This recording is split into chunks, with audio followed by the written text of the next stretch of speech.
Happy Friday. Here is a little instruction on how I want you to complete this paper that I've left for you for Friday, April 12th, while you are with the sub and I'm on the field trip. So you might notice that this is in standard form.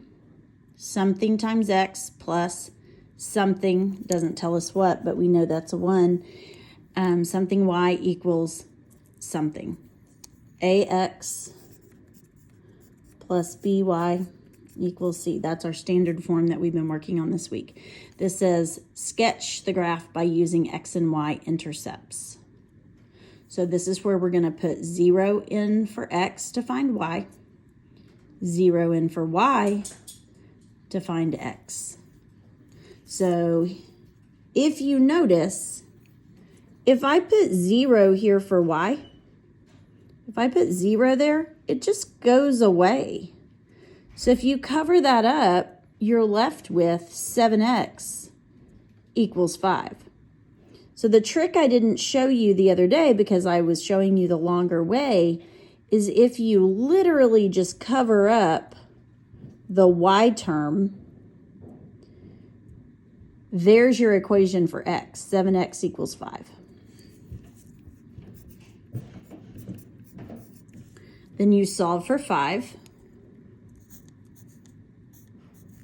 X equals 5/7.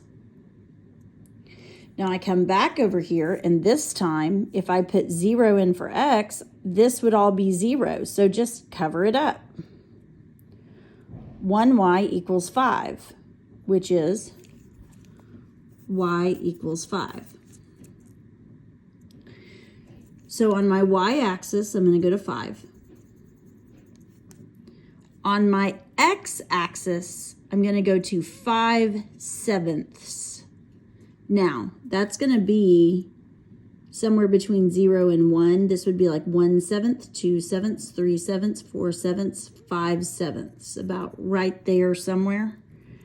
That's really hard. That's why it says sketch the graph. It's really hard to know where 5/7 is on that graph because we don't have this broken into sevenths. So I'm going to ask you to do step 2. I'm going to ask you to now change this into slope-intercept form so that we can double check where we have this intercept. So it's 7x plus y equals 5. The x term needs to go to the other side to put it in slope-intercept form. Y equals mx plus b is what we're going for. That's going to be y equals. When you bring this across, it was a positive. It's got to be a negative now. And now let's graph it, and let's see if this x-intercept is close. So you might notice, again, we're going to start at 5 because this is my y-intercept here in slope-intercept form. Down 7, 1, 2, 3, 4, 5, 6, 7 over 1. And then I can't hold the phone and a ruler at the same time, but if I had one, it would be something like this. That is really bad. We all know how bad I am at drawing lines. There we go. It would be like that. Make yours neater than I did. And don't forget your arrows on both sides. So once you use a ruler, it's going to be much better. But do you see how that did cross right at where we thought it would? So you're going to do 3 things. You're going to find the y-intercept. You're going to find the x-intercept.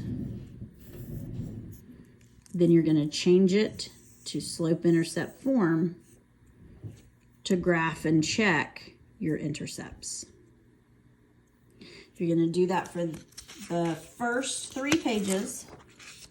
And then on the back, you'll see that it says X and Y.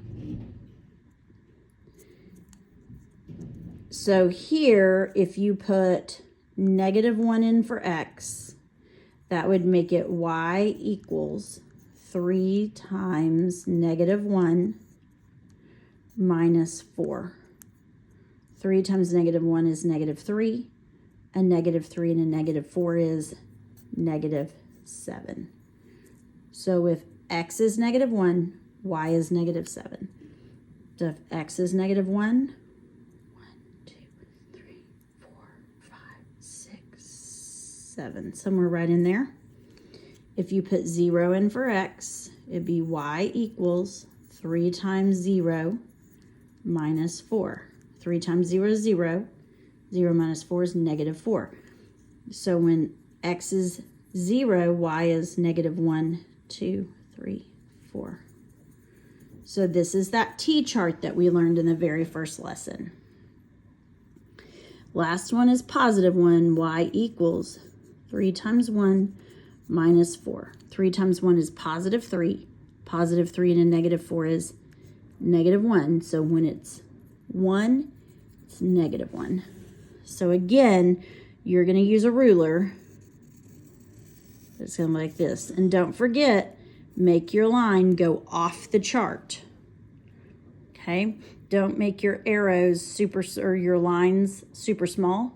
Make them go off the chart and put your arrows at both ends. I hope you have a wonderful weekend. We'll turn this in on Monday, and I'll see you then.